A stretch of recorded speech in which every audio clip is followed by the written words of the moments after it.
Welcome back, you guys, to another episode of Coming Clean. I'm Paige Hathaway, and today we are going to talk about weight loss, the good, the bad, the healthy, and the unhealthy. I did an episode earlier this month about why most fitness programs do not work, and I kind of wanted to drive it home with another episode, particularly about dieting, because we are approaching the new year, and I know a lot of us, including myself, we have New Year's resolutions to get into better shape. We want to become healthier. We want to be the very best versions of ourselves. So I personally just want everyone to succeed. And I want everyone to succeed this time around. I want to make this year different, because statistically, more people don't succeed than do. According to research, listen to these facts. Roughly half of adults try to lose weight at some point of the year, more than half. And 20% of Americans are on a diet at all times. 20%, which kudos to those 20%. I'm like, dang, that's actually pretty good. Most people have tried to reach their goals through exercise and eating less, or just by simply consuming more fruits and vegetables. And almost 30% of Americans say that their diets have actually gotten worse through the pandemic. On average, we as Americans, we attempt to lose weight 5 to 10 times in our lives. And 80% of us don't succeed. Or we succeed and then we just can't keep the weight off and it comes back on. And usually when it comes back on more. And then it's just like a circle of unsustainable methods, unhealthy weight loss, and it just kind of cycles and just keeps on going throughout our whole life. How many times have you read or seen an ad or a commercial of like fat weight loss now? Lose 10 pounds in 5 days. I mean, I remember like standing in line at the grocery store when I was younger, and that's all magazine covers were. These crazy fad diets, these lines that are super catchy, get abs in 5 minutes. I mean, it's just crazy, and it's just flood, especially like my generation since we were young. And now it just kind of like went on to social media. There's these crazy quick ways in losing weight. So oftentimes, which sucks, but our expectations just don't match the reality of a real weight loss journey. And, you know, everything's just wrapped around fad diets and social media, and also like the pressure of social media, which was a really big one for me, especially after I had Presley. And also the lack of knowledge. I mean, oftentimes, you know, there's obstacles in our path and there's different circumstances that we go through, and everyone's different through their journey. I actually wanted to share what happened with me. So, you know, I was pregnant with Presley. I obviously, if you've been following me for a while, you know that I was relatively fit before. And I gained 50, 60 pounds during my pregnancy, and everyone during my pregnancy was like, you are just going to bounce right back so quickly. You were in shape before, you worked out before. Girl, that weight is just going to fall right off after you have Presley. And so I had this false expectation, this false sense of reality of what my journey was going to be like based on like what people told me, and actually based on what I saw on social media. Because what I saw on social media was I saw these girls, these women having babies and looking like better than ever 5 days later. So I had this like false sense of hope, this unreal expectation of what my body was going to be like after I had her. And I just felt so much pressure from social media, and I felt so much pressure from other people, because other people just look so great after having a baby. You know, there's Kourtney Kardashian that's had how many kids, and she just looks so great after every single birth. And, you know, it really just messed with my head.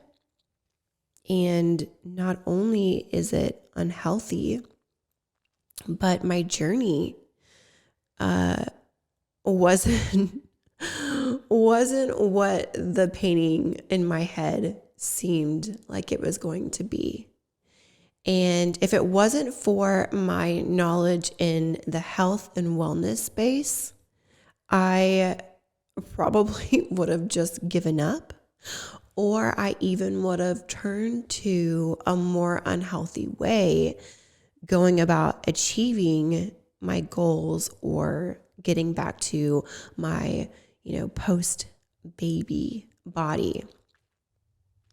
And if I would have done those things, given up or went towards a more unhealthier way, who knows? It could have had me rebound, putting the weight back on, putting even more on, or just like all together giving up.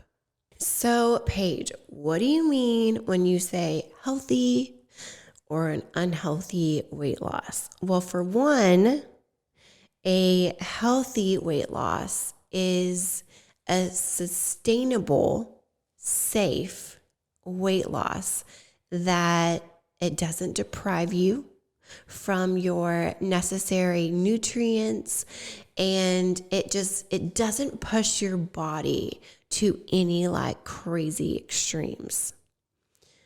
Unhealthy weight loss definitely can be a broad spectrum, but generally it pushes you to a crazy extreme diet, typically like a fad diet, like, those ones that you see on the magazines when you're in the grocery store.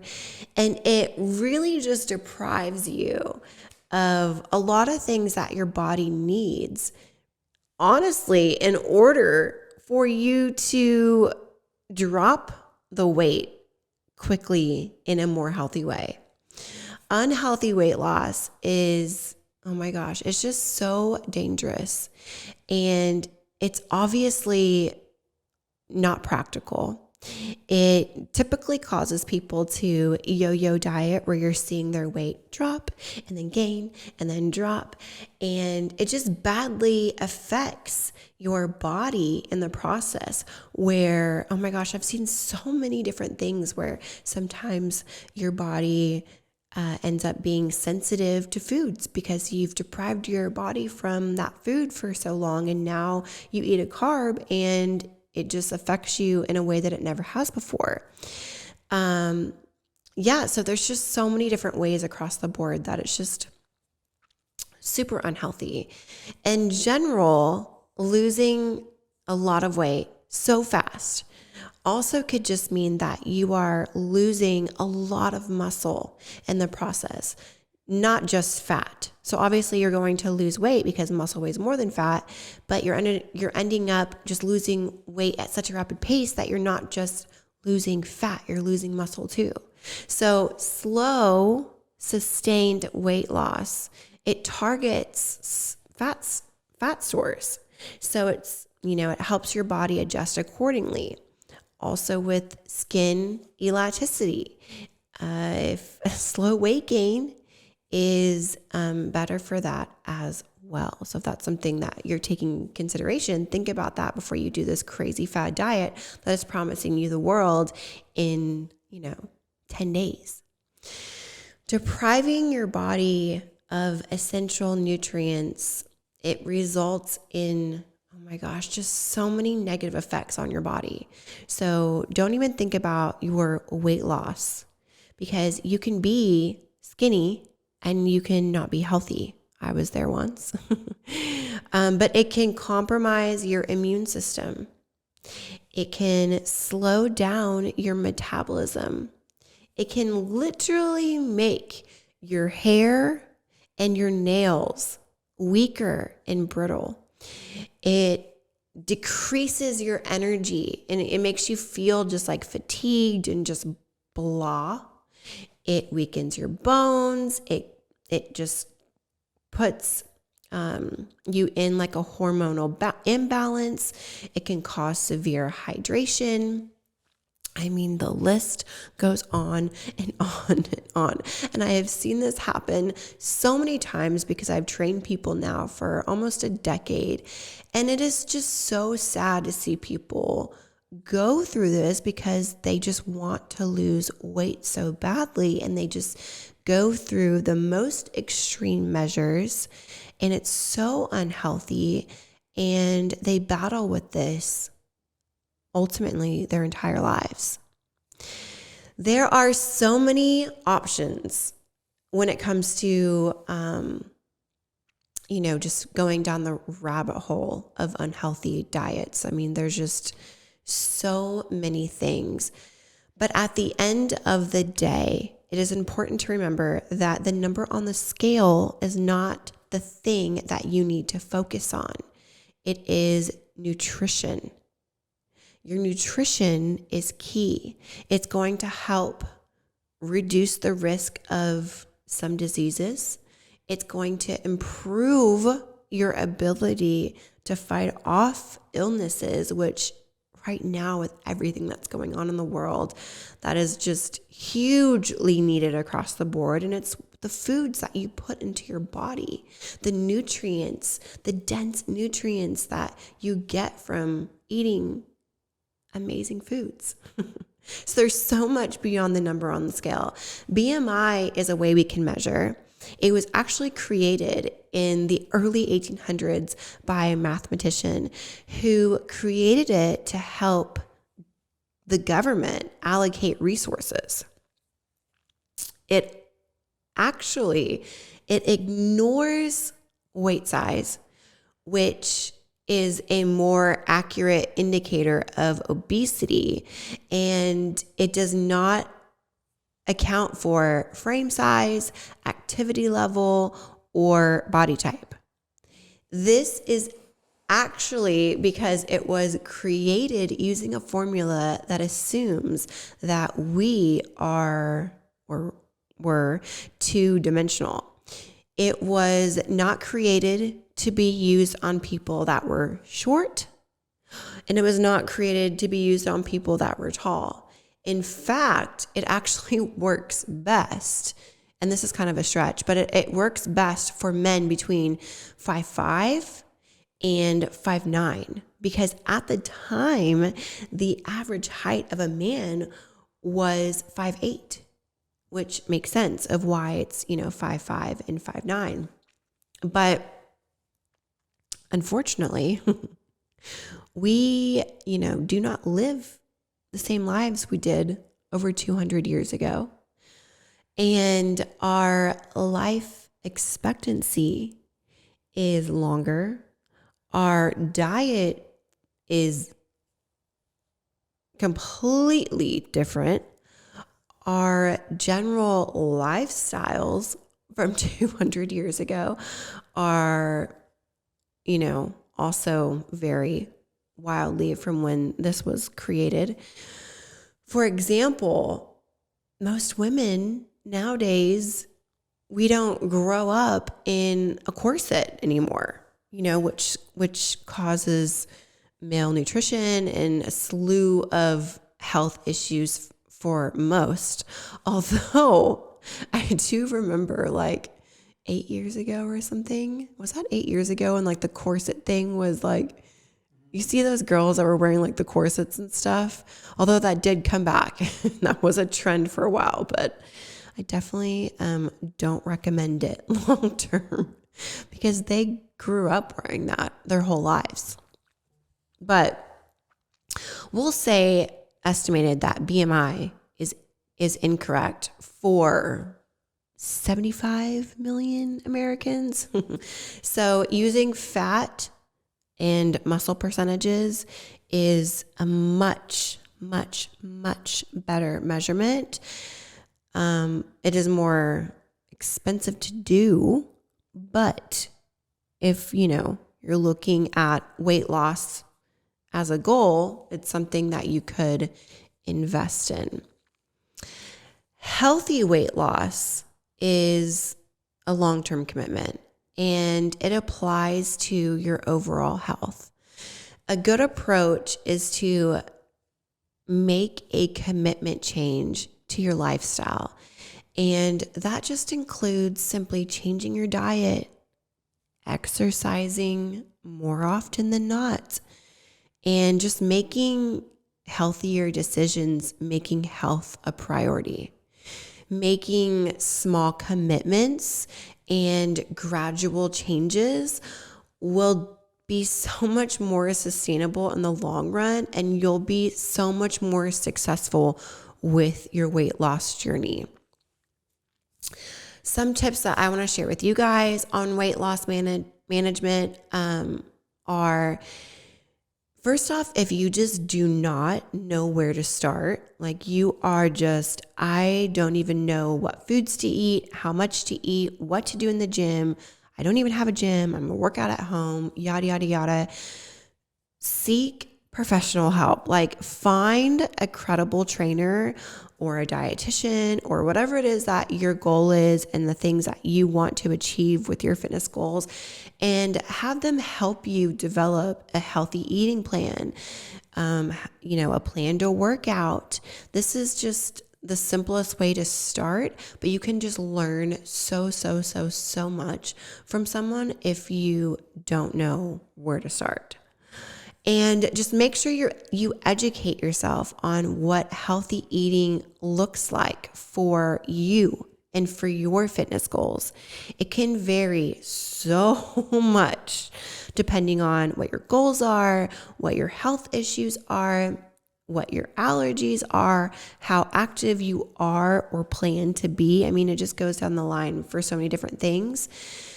Generally, calorie intake has to be equal to calorie output.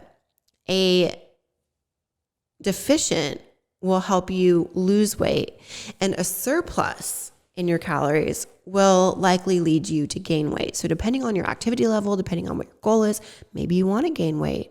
So you got to get those calories up. But if you want to lose weight and those calories are up and you don't know how to get them down, that's where your issue lies. Create a visual guide of what a serving size is. And if you're not sure how to do that, a great way to just get more familiar with a serving size is simply weigh your food continuously. And if you start to do that continuously, you will start to visually know how much a serving size is.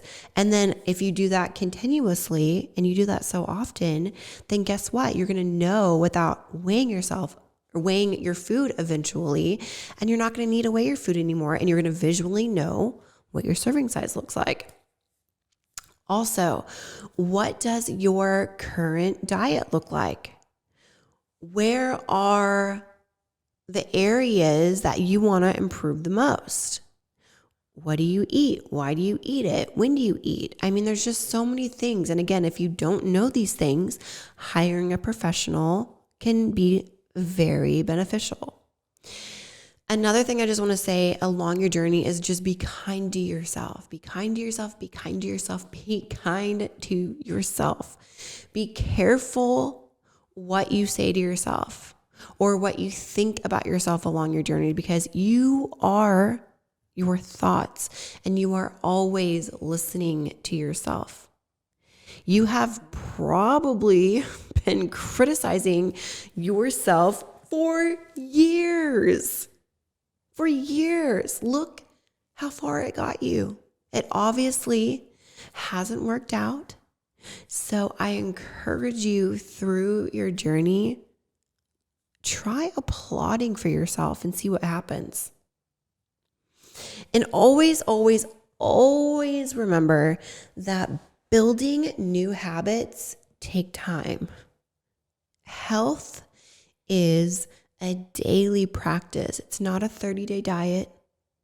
It's okay if you do not follow your plan to a T every single day. Some days you're gonna mess up. You're not gonna feel like it, and that's okay. Just don't make those days your new habit and just keep going. Because no matter where you are in your journey, never, ever forget how far you've come. Everything that you've gone through, all of the times in your life that you have pushed on, even when you felt like you couldn't. All of the mornings you got out of bed when you just felt like you couldn't do it. All of the times in your life when you wanted to take the easy road and you wanted to give up, but you didn't. Never, ever, ever forget the strength you've learned and developed along the way. The main issue with weight loss is always, and it always goes back to sustainability. Often people can lose the weight, but the journey then, or the battle then, is can they keep it off?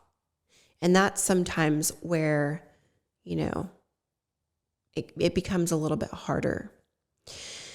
Then oftentimes when that happens, you just fall into the pattern of yo-yo dieting. And you gain weight and you lose weight and you gain weight and you lose weight and you gain weight and you lose weight. Losing weight is really only part of healthy weight loss management. The larger part of it is maintaining your health. So that's why most people on fad diets or extreme diet regimen, again, all of the weight they lost within the years of losing it comes right back. And then they lose it again, and then it comes right back because you're reverting back to this extreme diet, this fad diet, this yo-yo diet. A lifestyle overhaul and commitment to this lifestyle overhaul is actually what is needed. This is what we all need to switch our minds into saying or longing for instead of a 30-day quick fix. A 30-day plan is great if you do the 30-day plan and then continue on making it a part of your daily routine for the rest of your life. It's a commitment. It's something you're doing every day. It's now a part of your lifestyle. Most things worth doing, commitment is necessary for success. Make sure you are setting yourself up for success. And if you don't know how to do it, I have a really great episode on my podcast channel, on my YouTube about goal setting that I recently just did, and I encourage you to dive into it.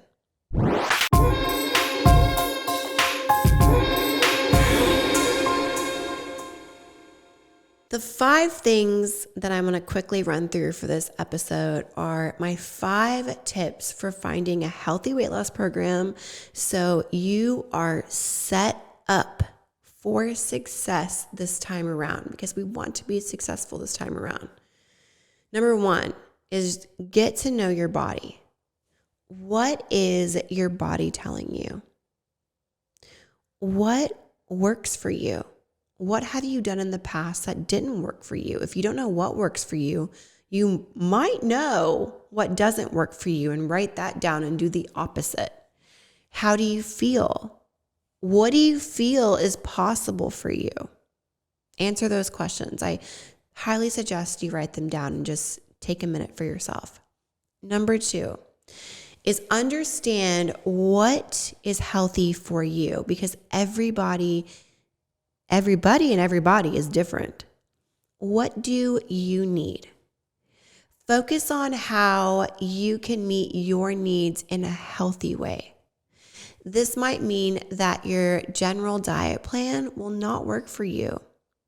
And more than likely, some trial and error will likely be involved here, but you just need to find what works for you.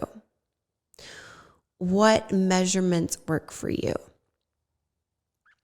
Different people need different things, and that is okay. That's why there's so many different plans out there, so many great different plans out there that work. Generally, women should have a higher fat percentage than men. Athletes usually have a very high muscle mass pushing up their weight. So, every body type's different. Everybody's different. Every goal is different. Health issues may impact what you can eat, how you can engage in activity. It just depends on you. So revise your goals as necessary. This might need to happen with age, with life changes, all kinds of different things, but you just really need to sit down with you and figure out what you need. Number 3 is find an enjoyable activity. Exercise obviously is important for overall health. So finding an activity that you enjoy will help ensure that this is something that is sustainable, and it's something that you will want to find time for, because guess what? You're enjoying it. You're thriving. You're finding passion in this new activity. It's okay to change your mind and try something else along the way.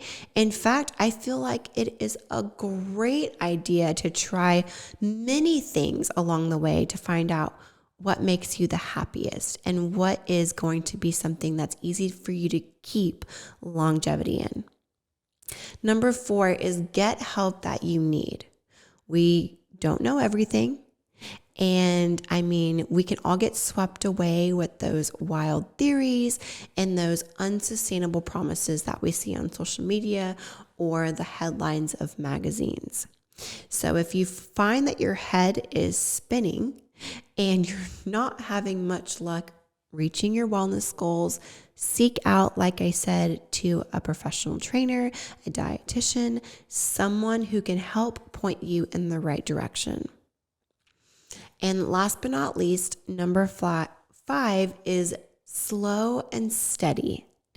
It might not happen as quickly as you like, but keep in mind that slow and steady, sustained weight loss is so much healthier and more likely to last. Because we've went through the whole episode about how rapid weight loss is sometimes sustainable for a short period of time. Obviously, over the longer period of time, a healthier weight loss ultimately is going to be your better option. So start now, listen to these words, and make a commitment to yourself. It is something that you have to do for you. Remember that, this journey, it can be challenging at times. It can be hard. Really just dig deep, find your why, find what you're passionate about. There really is there's no way around that. It's just don't be the victim of falling into these unhealthy patterns and, leaning towards these unhealthy solutions, because although they might be easier in the short term, they are definitely not easier in the long term, because this is something that you're going to have to keep cycling through and going through over and over and over again. Make a promise to yourself as you're listening to this. You are going to stop that right now. You are going to make a commitment. You are going to make this a lifestyle. You're going to encourage healthier habits, and you're going to look for the more long-term approach, because it's just going to make you feel better, more confident, and it's definitely more sustainable. All right, y'all, that is all for me today. Make sure you guys go to Apple Podcast, rate and review the podcast. If you aren't watching on YouTube, go subscribe to my channel now. Watch it. It's a great one to watch while you're cleaning the house or doing cardio. I love you guys, and I will talk to you guys next episode.